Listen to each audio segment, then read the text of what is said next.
Sorry about that, folks. Starting from the beginning.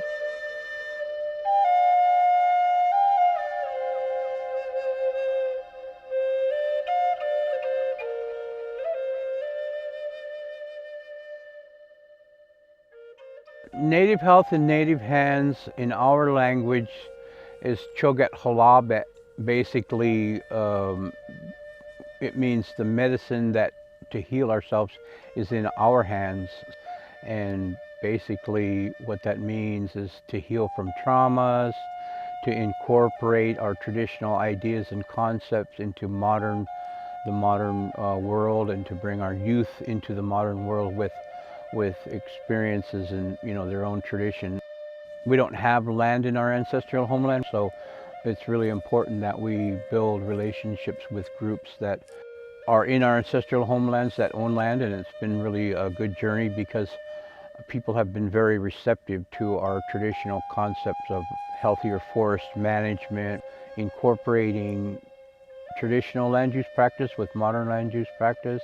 And then we do a lot of cultural revitalizations, and we're bringing our youth into these programs to ensure that they have a better education. As a parent and as a homeschool parent, it's hard to get good stuff to teach your kids. They say there's something special about this generation right now, and I really see that.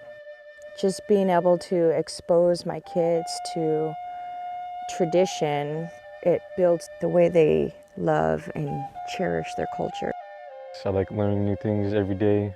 I like meeting new people. I like just going out and seeing things. It feels good to be part of something bigger than myself. It's all about our creation. Our creation stories tell us how we came to be and how we're supposed to live this life while we're here on earth. We're here, our responsibilities to take care of all that is nature and take care of our families. Everything we do is about community, and so every time we're teaching a class or going out and gathering, we're not just touching the lives of the people, the adults that have been longing to be reconnected, but their children and their parents and their siblings and their children and their families. And so everywhere we go, it's like we're seeing community build and we're connecting with people. It's been pretty awesome to see. It's a dream for me that's come true. It's knowing that we're coming up with things that can really help not just Native people, but the future of all mankind.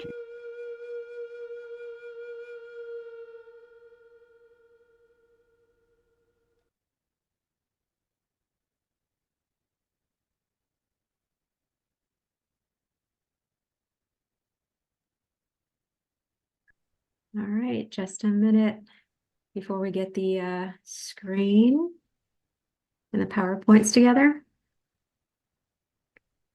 Hopefully everybody's having a good day so far. Nice for you to join us again. Welcome back.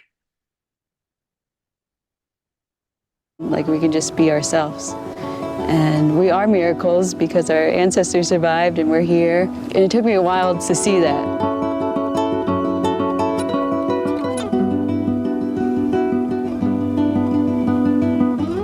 We're gonna hold a small ceremony and really bless the fire, thank the fire, and burn away anything that we feel. Hi, good afternoon, morning, I guess, wherever you're located. We just had a small glitch this morning. Welcome all my relations. I'm Bernice UB Jordan. I am a citizen of the Fort Peck Sioux Nation. I am a public health program manager for the Tribal Health Program Support United South and Eastern Tribes, which we actually renamed to the Office of Tribal Public Health. Next slide. Audience participation tips. We are building a community. Please introduce yourself in the chat, select everyone, and let your fellow participants know your name, tribal nation affiliation, job title, and organization. Everyone will be muted until the audience feedback portion of the hour. During that segment, use the raise my hand icon on Zoom, and the host will unmute you to offer your reflection. You will receive a link to the recording and presentation by the end of the week. Next slide. And continuing education information. Cardia Services is approved as a provider of the nursing continuing professional development by the Montana Nurses Association, and accredited approver with distinction by the American Nurses Center Commission on Accreditation. This activity has been planned and implemented in accordance with the accreditation requirements. You will get one AMA PRA Category 1 credit for this joint activity. Next slide. Upon completing this activity, you have to complete the whole activity. 1 contact hour will be awarded. Completing the online evaluation available at the conclusion of the meeting in the chat within 2 weeks of the event, submitting an online CE request within 2 weeks of the event. If you have any questions, please email Michelle Dowdery, or you can give her a call at 206-729-4775, or of course, you can always email me and then I can get in contact with her. Next slide. Disclosures: there are no relevant financial relationships with ineligible companies for those involved with the ability to control the content of this activity. Next slide. All right, so we got the traditional practices in action today by Holly Echohawk will be leading this presentation. The floor is yours, Holly. Thanks. Hi there, everybody. Another good day, great day to see you all. So today we're going to talk about, I'm going to share some information and several videos. So you're in for a treat today on traditional practices in action. The first video that we just saw was one of the videos that was produced by Kaufman and Associates with one of the grant programs, tribal grant programs we work with in California State. Perry is a good friend of all Native people and of Kaufman, and it's just a really beautiful story and a beautiful environment, as you all saw. And they were building that, carving that canoe, and Perry said that it was the first time in over 100 years that there has been a canoe carved by the tribes in that region of California, and it's very spectacular. The other thing that I wanted to show you all is this picture here, which is a perfect example of traditional practices in action, which of course, if you have been there before, this is at the Gathering of Nations in Albuquerque. It was probably about 3 years ago, but it's just great. It's so awesome to be in an environment where there's, probably 1,000 dancers from all over Indian country, and it's just really wonderful to see them. The grand entry when they come in single file, as you all know, and then they circle and become the full dance floor. So pretty spectacular, but excellent example of traditional practices in action. So the next slide. So this is what I'm going to share with you all today. One is we always talk about the brilliance of Native people. That's the foundation of this series. If you all first time are joining us, welcome. If you've joined us several times before, you know that we always talk about the innate intelligence and innate knowledge of Native people. How it's, I believe personally, it's genetic. It's in our DNA, and we are all incredibly fortunate to be Native and to be brilliant. The other point we're going to talk about today is you'll hear a lot of examples of how traditional practices support behavioral health outcomes for Native people. And third, I'm going to share a little information about how traditional practices can become policy and how they get defined as a scope of service. So the next slide. So one of the movements that's happening across Indian country is elevating traditional practice to their rightful and respectful place as part of the healing arts. And healing arts is a term that is used by state governments, and it normally refers to clinical staff with billing privileges, so psychologists, licensed clinicians, certified SUD providers.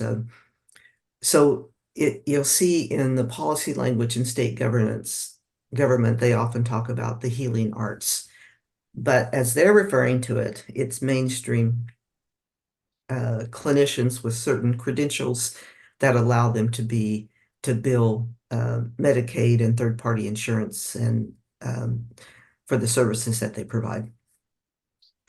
But what's happening across Indian country now, and I think it is a growing movement, is elevating native traditional practices into the healing arts.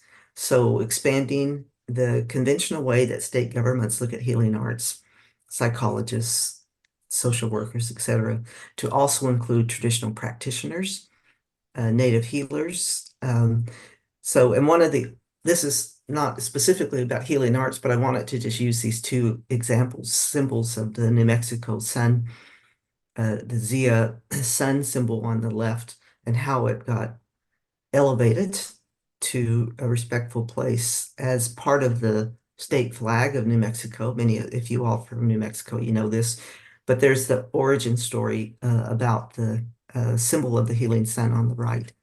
So just an example of how traditional ways of Native people are respected. So the next slide. You all have heard me say this before, but it's worth saying it again. Cultural practices are healing, and they provide an emotional and psychological environment for healing. And that goes without saying. If you've ever been in a Native environment or a Native ceremony, you get that healing, the feeling of healing, a feeling of safety, feeling of support. All your senses come into play, your sense of smell, your sense of taste, whether it's water that's passed to you to drink or whether it's food, your visual sense of watching the ceremony, your hearing, listening to the words or the songs that are played, your sense of touch as in where I'm from in Oklahoma, we use cedar, and they will, we call it getting smoked off, that you will, so your sense of touch when the eagle feather taps you. So the healing, I think that we really need to, from a behavioral health perspective, it's always helpful through that lens to think of cultural practices as not just wonderful, deep ancestral traditions, but they also provide psychological and healing environments. So I just want to make that point again. Great photo. Thank you, Lee, for picking this photo. So traditional practice as psychological healing. They certainly validate the cultural self. You all have heard me talk about the cultural self many times before. And then remember, you will receive a copy of this PowerPoint. So you can print it out, the whole PowerPoint yourself if you'd like, save yourself from taking notes. Traditional practices also are healing because there is an innate understanding of the Native experience. When you're in a ceremony or a dance or some kind of traditional Native practice, you know that that practice comes from the Native experience, often hundreds of years of Native experience, if not thousands. The other thing that traditional practices, the role that they play in psychological healing, is that the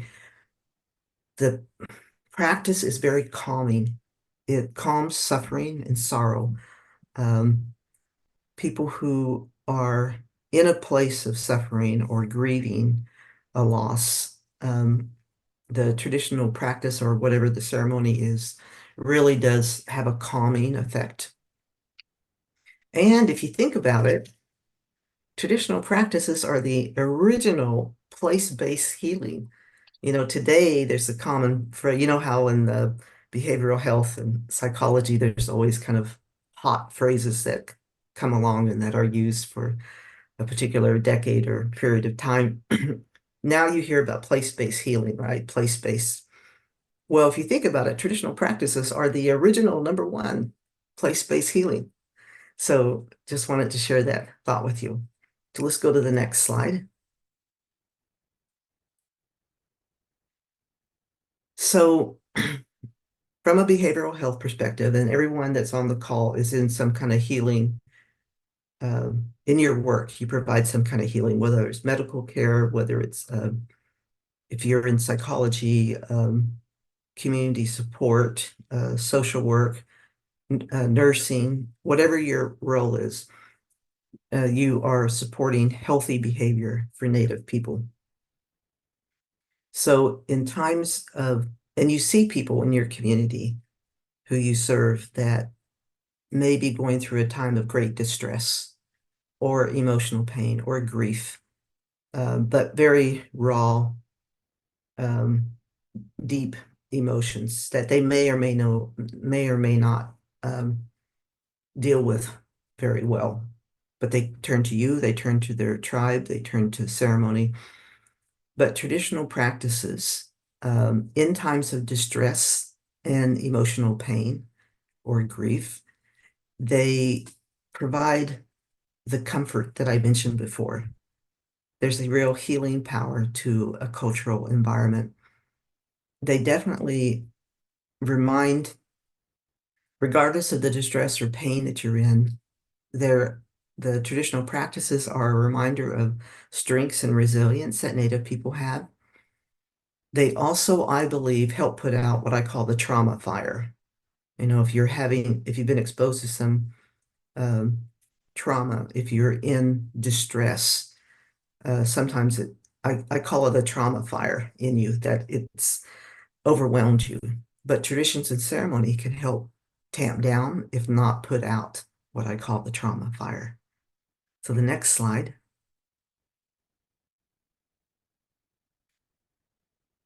So I want to share a little bit about Native veterans. And this is a really great photo of in Arizona of Navajo Native veterans getting ready to vote the flag.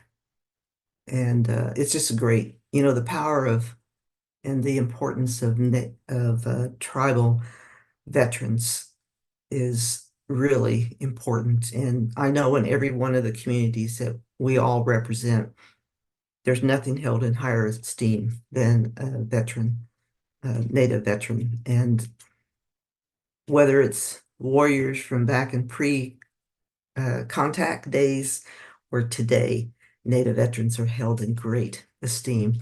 And I really love this photo. I wanted to share this with you. So the next slide, what I want to talk about is I'm going to share a video with you, but before I do that, this particular photo is super powerful. I was telling Bernice that I showed this photo to a veteran a couple of days ago who was an ex-Marine, and he's not Native. He's a white ex-Marine that's in his early 80s, good friend of mine. And he's always wears Marine t-shirts and all of that, even though he's in his 80s. That's when you become a Marine, that's your in your blood, right? So I showed him this picture. He cried as soon as he saw it. He's not Native, but this picture had such power and emotion in it that he was overwhelmed to see it. So this picture is in Oklahoma, and I believe it was, I can't see my notes right now, but I believe it's Kiowa.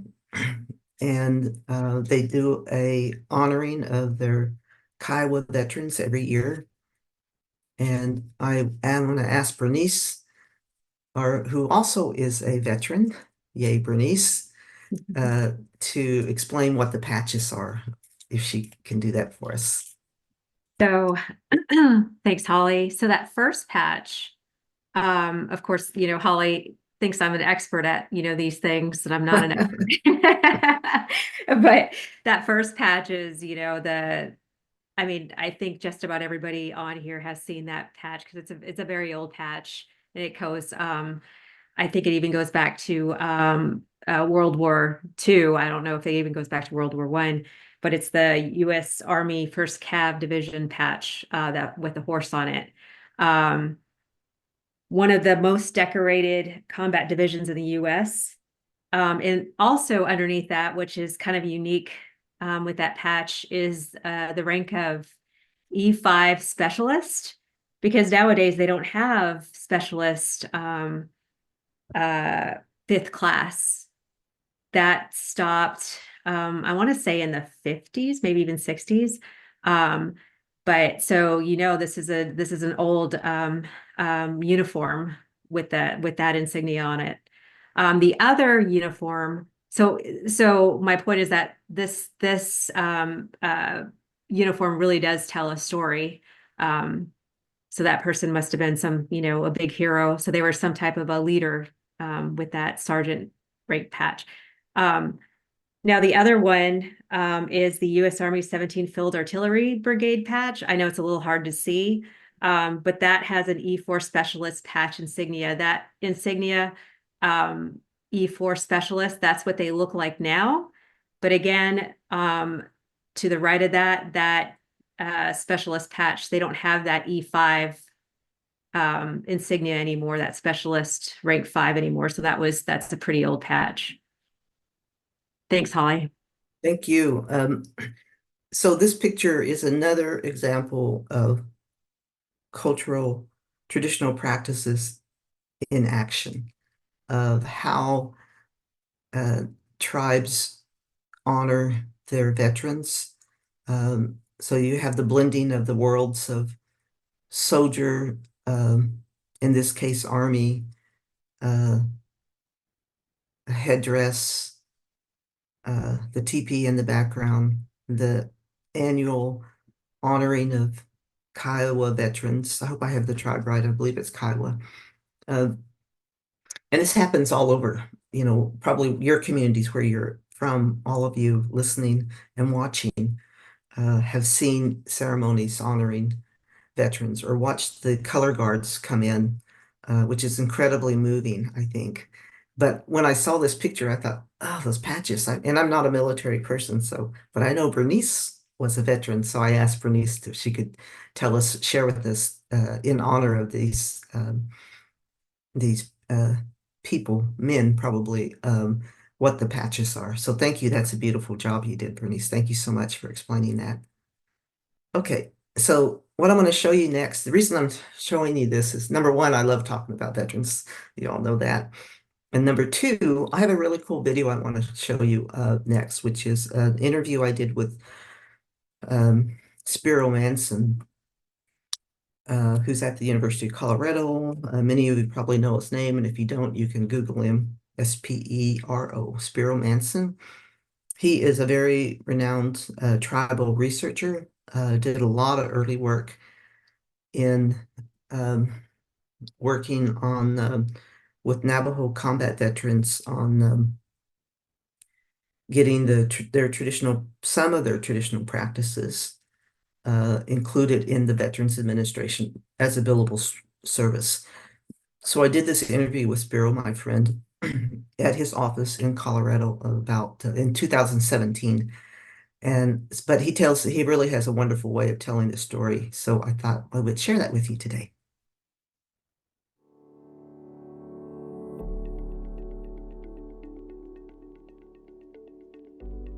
How does one quantify that which doesn't necessarily lend itself to quantification?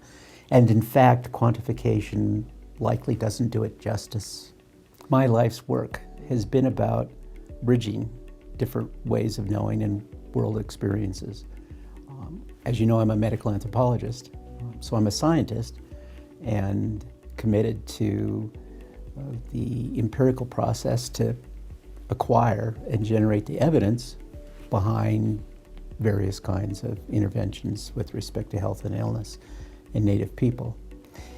At the same time, I'm also a Native person. I'm Pemmican Chippewa from the Turtle Mountain Reservation, and have had the privilege of knowing that there are many things in our world that work, but haven't benefited from the same kind of evidence that the biomedical world places such great emphasis on. And that's really at the heart of my work.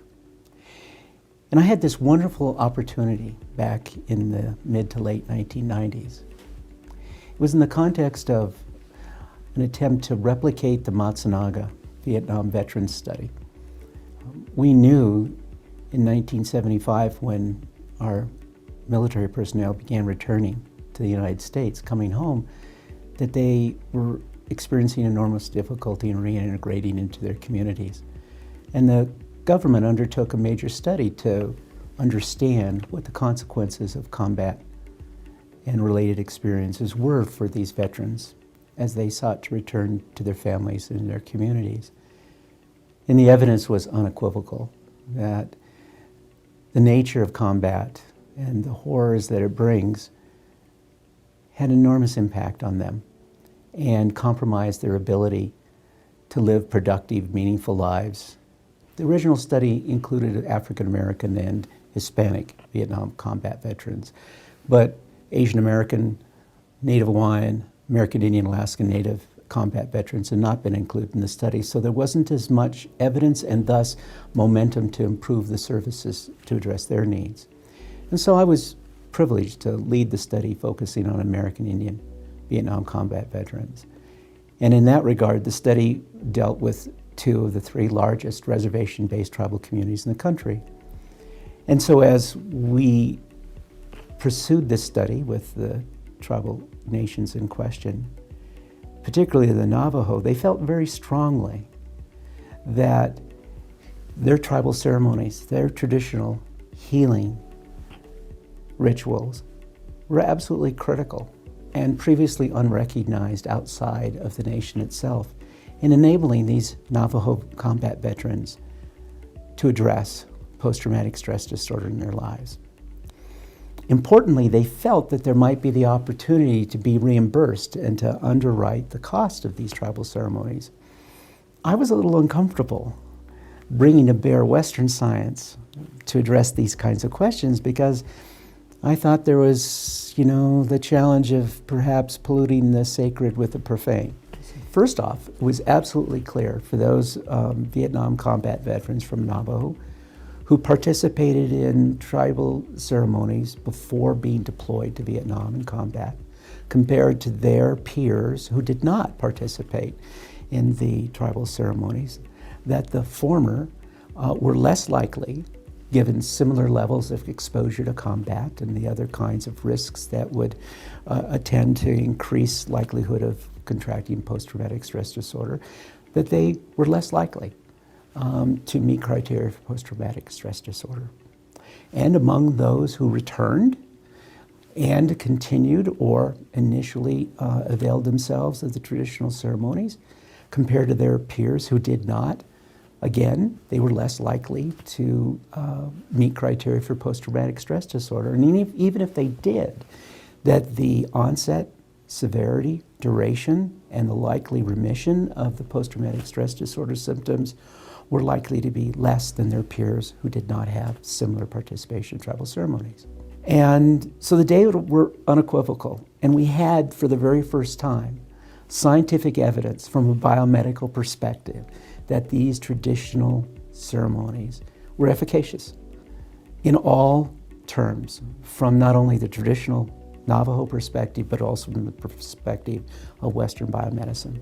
And so the Navajo Nation took that evidence and went forward to Congress and to senior leadership at the Veterans Administration. I had the privilege of being part of those conversations and made the case that in fact, not just simply as a matter of altruism, not just simply as a matter of diversity and inclusion, but as a matter of actual cold costs and the economics of care.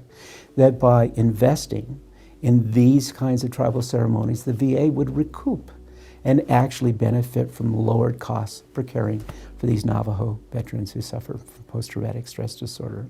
And the result was a memorandum of agreement signed between the Navajo Nation and the Veteran Health Administration in April of 1998 that listed out 13 tribal ceremonies, scheduled a compensation, level of compensation for each of these ceremonies, and established mechanisms by which veterans who were seen and their care was coordinated through the Department of Navajo Veterans Affairs within the tribal organization would receive compensation for those kinds of services, and the singers or the healers or hatle who would perform those ceremonies would be reimbursed.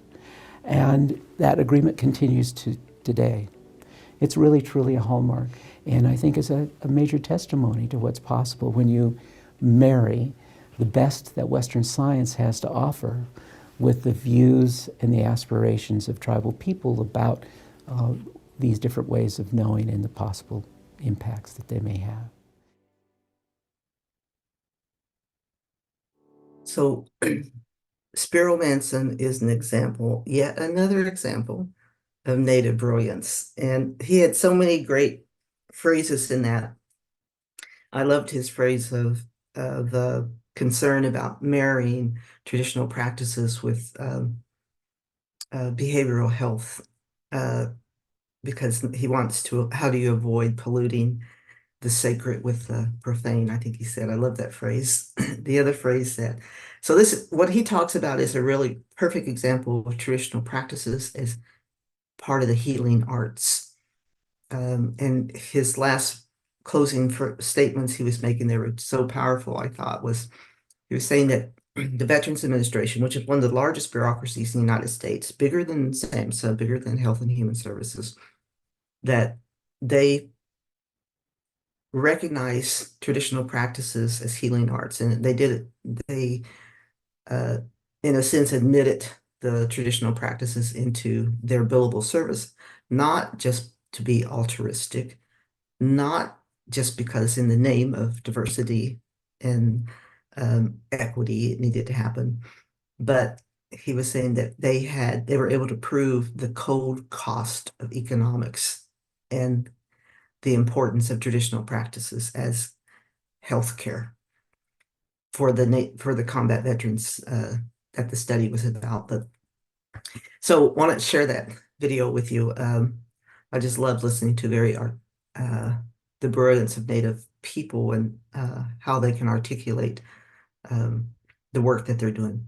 So let's move on. I probably need to speed up. So how is culture used to engage and welcome our relatives into the healing process? You know, a lot of folks who may be living in an addiction world of some type, they're hesitant to seek help, right? So I'm going to show you another example. If you go to the next slide, I just have a couple of pictures here I want to show you. This is, and I've talked about this before. Thank you, Lee, for doing that. I just want you all to see the picture. This is the Puyallup tribe in Washington State. They were concerned that they had some of their tribal members that were living on the streets and living in an addiction world. So they invested in developing a tiny house village. I think they had 30 tiny houses, all in a big circle, and they're really fabulous. But it's another example of traditional practices in action.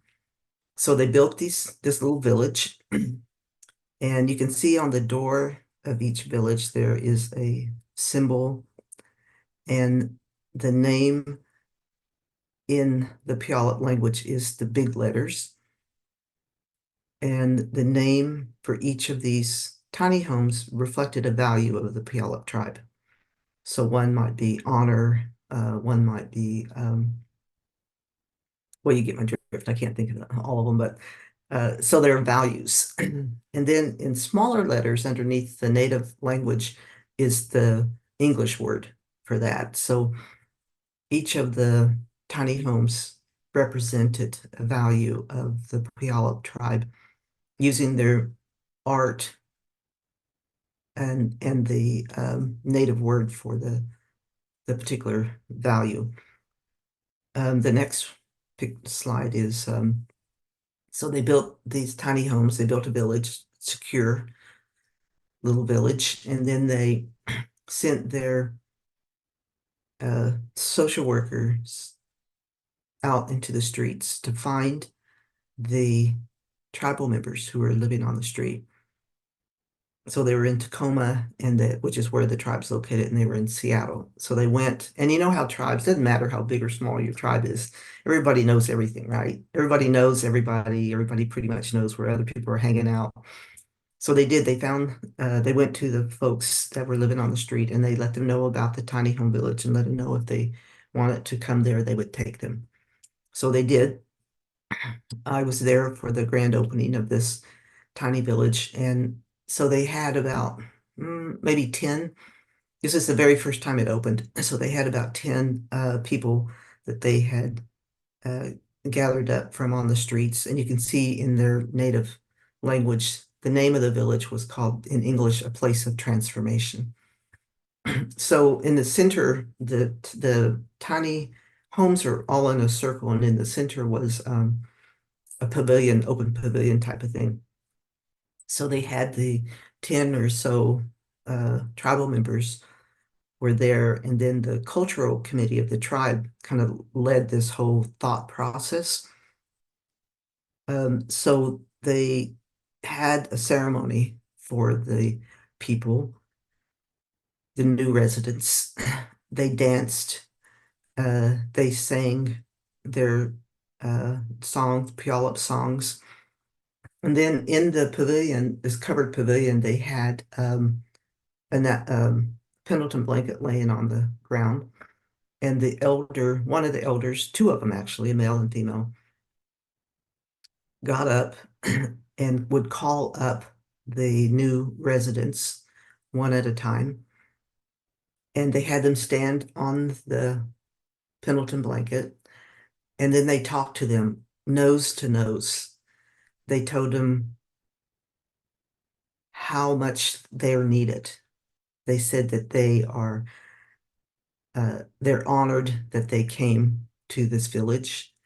They told them that they're a Puyallup tribal member and the tribe needs you. We need you. You're one of our tribal members and you're safe here and you honor us by being here. So they had a really incredibly beautiful talk, eyeball to eyeball, with each of these people, the new residents. And then they stood off of the Pendleton blanket and they gave them that blanket. And that blanket went with them into their tiny home. That was their first warmth and covering. So you can see how this ties to what I was saying before about traditional practices as emotional healing. So I just want to share that with you. That's another example, traditional practices in action and how they engaged the people who were formerly living on the streets by everything was from the context of the Puyallup Nation. And they explained what the tiny homes were like. When they got there, they were like really amazed that it was a beautiful setting and that it was all very Puyallup. So good story.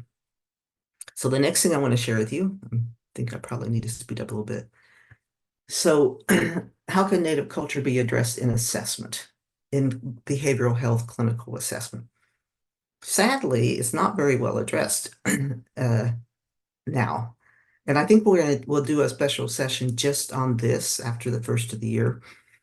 So I'm just going to give you some high level information. So the next slide is examples. So the Rosebud Sioux have a methamphetamine residential program, the only one in the country. It was, I think it probably still is. And culture is the core of their design of their program. And the next slide is our good friend, Ed Parcells, who actually is Cheyenne River, but he was the clinical director for this program. And he was closely advised by Mr. Thin Elk.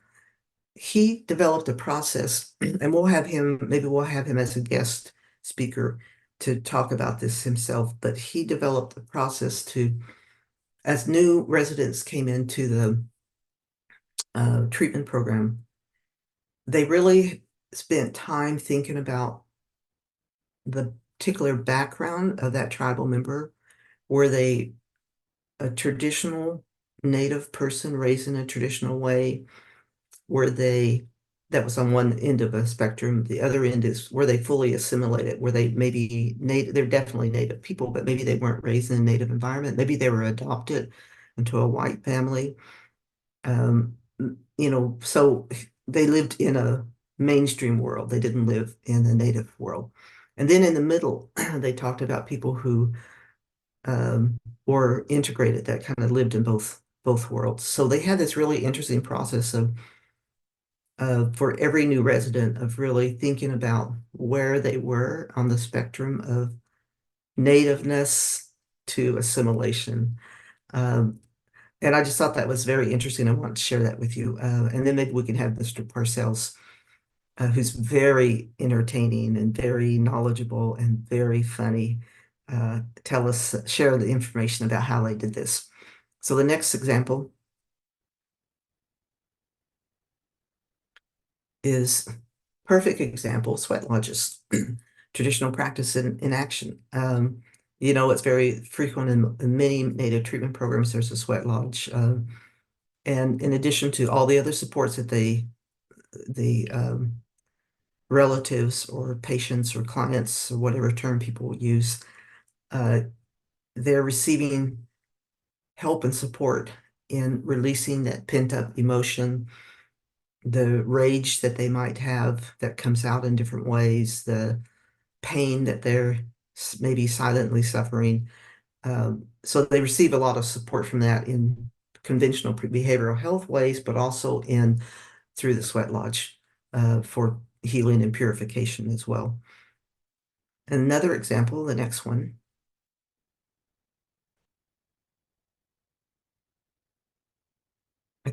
I know I've talked about this before, but I think it's a fantastic reference. It's called Through Silence We Speak. And all of you who work with Native people in a therapeutic environment, whether it's primary healthcare or dental maybe, or mental health school settings, Native young people in particular can be pretty quiet. Doesn't mean they're not brilliant. It just means that they may not be expressing their words. They may not be communicating in the way that someone would want them to, but they're thinking. So the appreciation of silence and understanding and always assuming intelligence and brilliance of the person sitting across from you is really important. And this particular reference, and I have it as a resource at the end of this slide set of Through Silence We Speak, is a really great tutorial on working with Native clients. So the next slide. I think what I forgot, but I'm going to mention it, is the DSM-5 has a cultural formulation interview outlined in the DSM-5. And it's really worthy to take a look at. It's a guide of how you can conduct a cultural interview to help formulate a better assessment than just a narrow clinical assessment. So now this is the last thing I think I'm going to share with you, and then we have another video to show you, is how can indigenous traditional practices become actual policy? Like Spiro Manson, Dr. Manson was saying in the video before, how does that actually happen? And if people want it to happen. So the next slide is, so the way that traditional practices have become joined into the healing arts of state government is there's always a tribal people and tribal advocates and state policy advocates that are working together. Anytime that happens, it's almost always there's often non-native state policy advocates who really understand and who think it's super important and understand that for Native people, traditional practices are critically important. So tribal people and state people work together. The Navajo Veterans Administration, the video from Spiro Manson is an example. The other thing is that in 4 states, they are now working with the Centers for Medicare and Medicaid Services to support traditional healing as a healing art practice in 4 different states: Arizona, New Mexico, Oregon, and California. And it looks like the California one is inches away from being approved. It'll be the first time in the United States that traditional practices have been approved as a benefit, Medicaid benefit. So we're pretty excited about that. More to come on that. The next slide.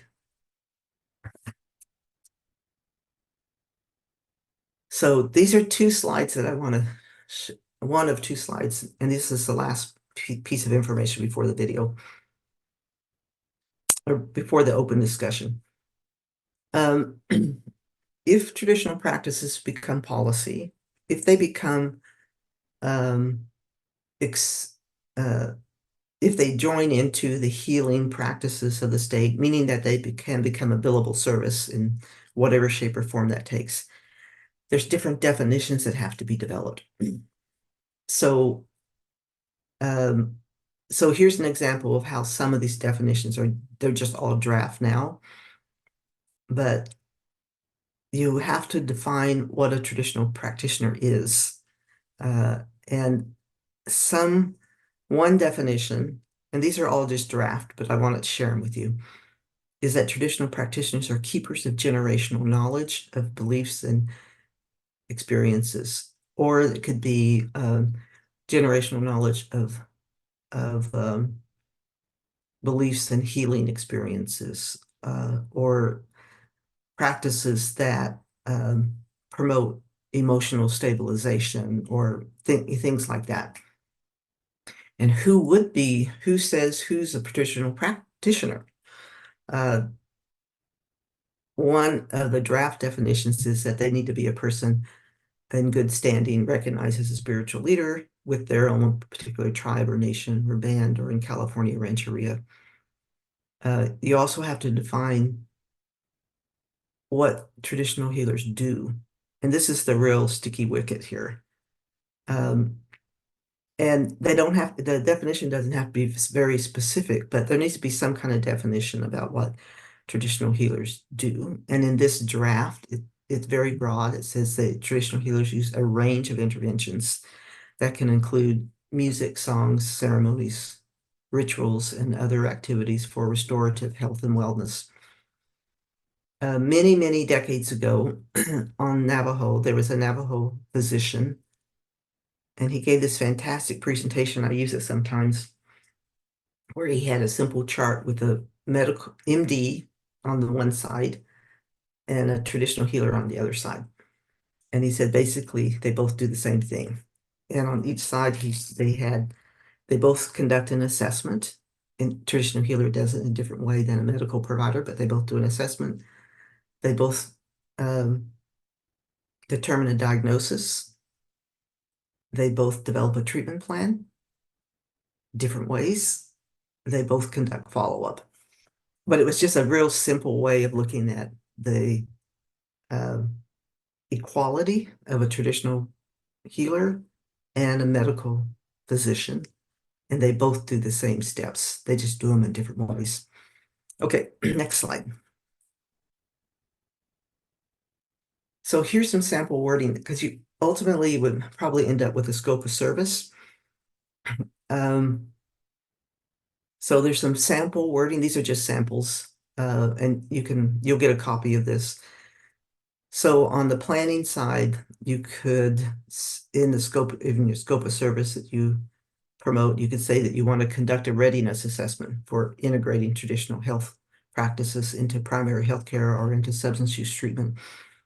On the treatment side, you could say that you want to determine a way to incorporate cultural strengths into the assessment process. you want to address therapeutic and healing needs of individuals and families from a culturally specific framework.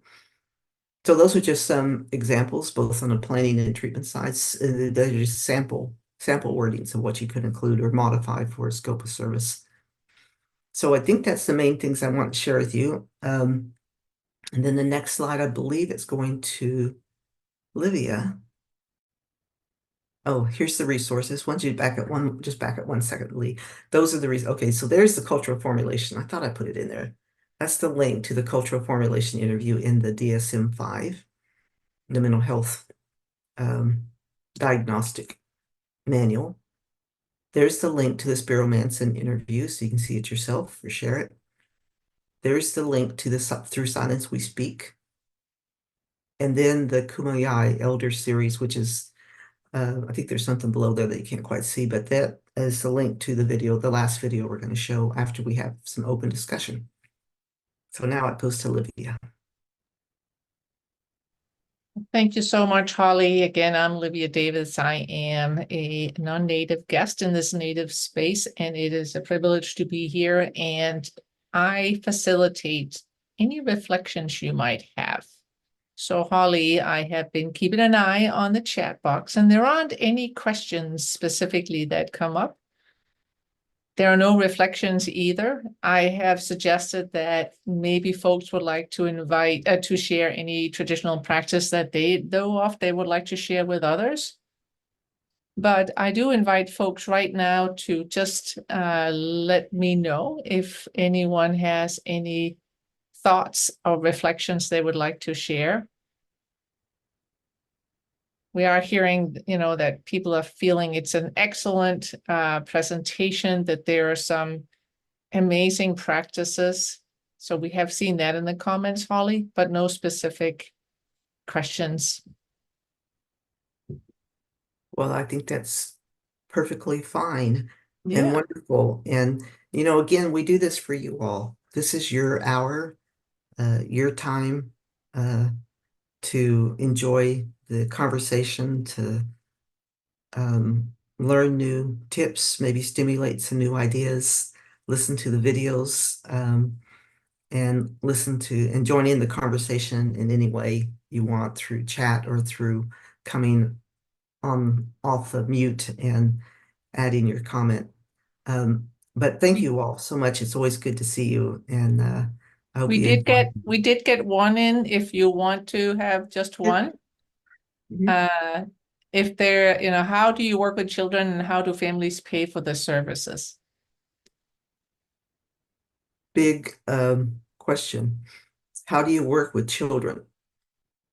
I'm not sure how you mean that, but how do families pay for services, maybe around traditional practices with children? And how do families pay for services? Many tribal programs, the services might be at no cost. Other tribal services and children's services, if the family is enrolled as in the Medicaid program, then the program can bill Medicaid for the services, so no cost to the person. So that's usually Indian Health Service pays for services. So there's lots of options for families that want to have their children and family involved in treatment.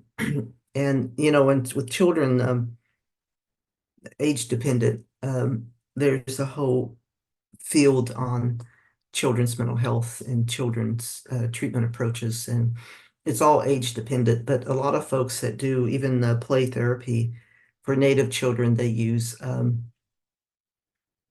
of course, you would assume that they're using native play toys, something that's relevant to the young people. So I know that's a broad answer, but I hope we touched on it for you. Thank you. Thank you. I also have a follow-up question. So that was me who asked that question in the chat. So in cities, we see a lot of kids who need services are put on a waiting list, and that waiting list can look from 1 month to 6 months, and many of the times they are compelled to go out of state to receive those services. Mhm. So I was wondering, with these services, how does the waiting list look like, and Mhm. yeah, what are your thoughts on it? Right. Yeah, that's the terrible trouble with waiting lists. Waiting lists for clinical services, waiting lists for assessments sometimes. It's a real huge challenge, and frequently it's because of the waiting lists are because there's limited number of credentialed people that can provide those services. So number one, we need more licensed and credentialed people. But that's one of the reasons for the backlog is that there's not enough people that can provide that particular service. There's not enough crisis care. A lot of times people are desperately wanting to get into some kind of therapeutic environment because of a major crisis and of course they feel like it can't wait, but they can't get into service. There's a lot of interesting new innovations in digital approaches to help fill some of the void of actual face-to-face clinical service. And I think we're going to do some presentations on digital, new native digital approaches in upcoming sessions. So stay tuned for that. But thank you for asking the question. Thank you. I'm turning it back over to you, Bernice.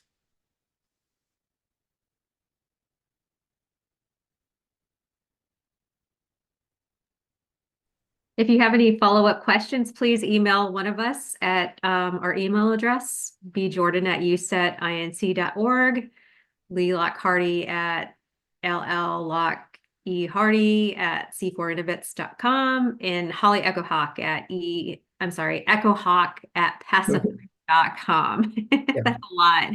But you will get the recording to this presentation by next week. Next slide. That's good. And the next session in this 2024 series will be Tuesday, October 22nd, 2024, 11 Pacific, 12 Mountain, 1 Central, and 2 Eastern. Holly, do you want to say anything about this session? Yeah, we're going to talk about disaster recovery, and it's specifically a Hawaiian Native. Our guest will be a Hawaiian Native lead for disaster planning and recovery. And I think it's going to be a really interesting presentation. So I hope you all join us in October, a month from now, always the 4th Tuesday of every month. The next slide. So this is our closing video. So we hope you enjoy this of Mr. LeBrake.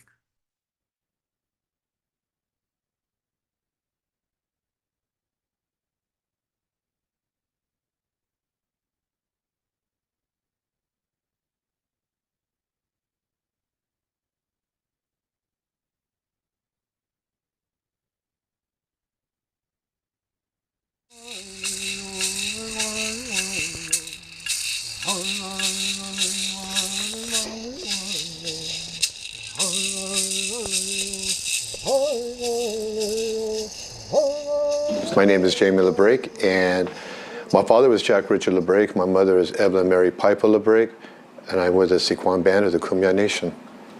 Well, the songs gave me everything. It gave me a purpose in life, and the songs and the language together, what it did was it gave me a spirit.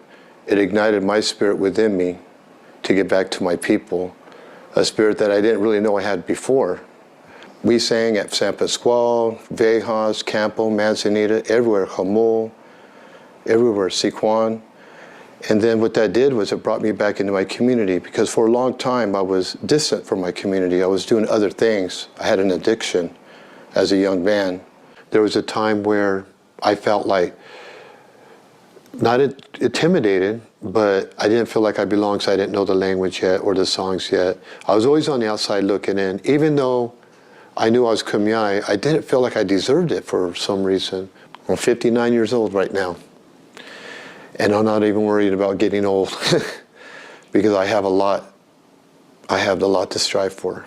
Continue to learn more language, to continue to support my brotherhood who's sing all night, to continue to support the young ones who are asking for more. You see, there's 4 stages of life. You have your infancy, your adolescence, your parent, and your elder stage. And these life lessons are accumulated through your adolescent stage or as your young parent. And the more that you get these life lessons, they say you put them right here in your pocket. And what they're saying is you put it where your heart is at. So one day when a child comes up and they ask or they need help, they have plenty to give to them, because these are the life lessons that are accumulated. They're part of our responsibility. This is what culture and languages as songs have done to me. It brought me in a community, brought me around these very important people who I have so much love and respect for, and asking and bringing these ideas to them through collaboration, and then feeding me back and giving me the encouragement to put these things together. That language is part of our body. It came through the creation story. There was a time long ago when our people sent a man down to the ocean, to Hasit the Wick, to ask the Creator for knowledge. The Creator said, go back home and build me an awa, and I'll be there in 3 days. Awa Kwatai, a big awa.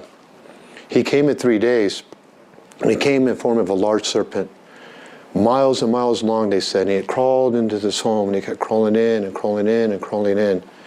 The people did not know what to do, so they hit it with fire, al-katul. They burned the home, and when the home burned, the serpent lit on fire and exploded into the skies.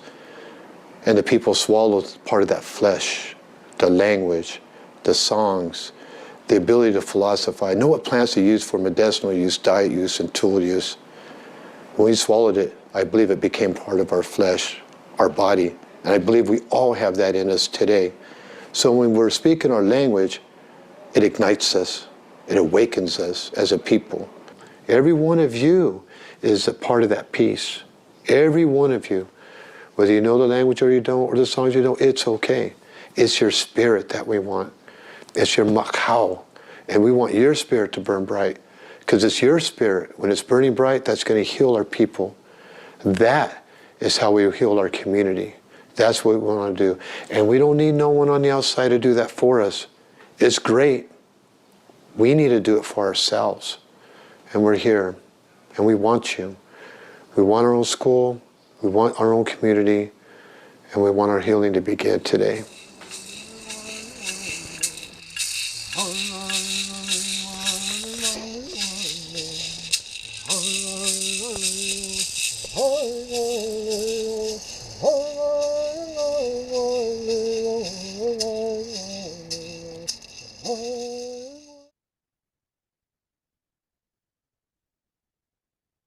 That video was also produced by Kaufman and Associates, and Mr. LeBrake is one of the Kumeyaw tribal people down in Southern California, San Diego County, rural San Diego County, not the city San Diego.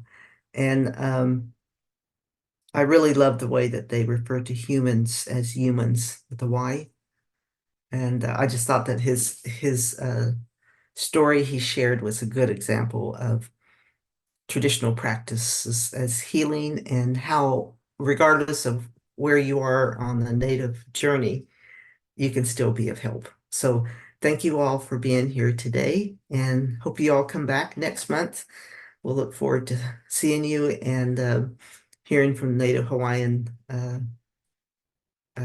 topic on crisis and recovery and planning. So thank you all. Have a good day. You know what we always say, have a brilliant Native day. Bye.